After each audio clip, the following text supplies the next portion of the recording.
Sa iba pang balita, pinaghahanap ngayon ng isang pulis Maynila na nahuli na nanutok ng baril at nagbanta pa sa ilang residente.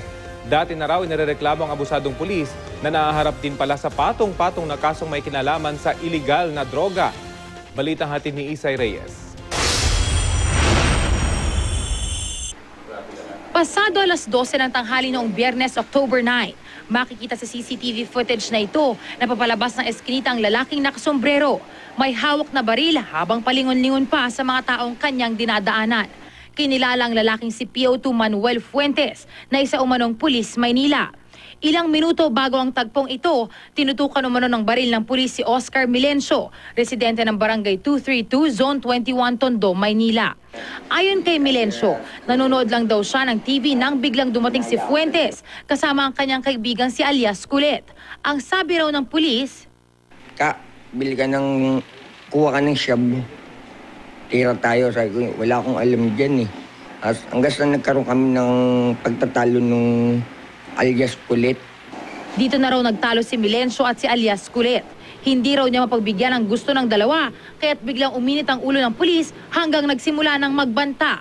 Ang tapang mo. Gusto mo, itumba na kita rin sa kinatatayuan mo. Labas at loob ng Maynila, kaya kitang itumba, sabi niya sa akin. Tapos, tandaan mo, wag magkukurus sa nilandas natin, papatayin kita. May iba pa raw na tinutukan si Fuentes. Dito na humanap ng tiyempo ang mga tao sa lugar at tinawag ang tanod na si Felipe Medina. Pero maging si Medina, inangasan daw nito. Pulis ako. Sabi ko, bawal lang ginagawa mo. No? Nanuto ka ng baril. Sabi ko, siya ka ba naka-assign sa Station 2 raw? Nang kupalabas na sila ng eskinita, mainit pa rin daw si Fuentes. Pero nang ituro ni Medina na nakikita siya sa CCTV, tila bigla itong naimasmasan. Kita nga sa video kung paano napatingin sa itaas si Fuentes, sabay sukbit ng baril sa baywang. Sinundan ko pa rin, hawak yung baril. Sabi sa akin, ba't makulit ka? Ano ka ba rito? Sabi ko, tanod ako. Ayan nakikita ka ng CCTV. Naglakad na mabilis sa palabas si PO2 Fuentes at dali-daling umalis.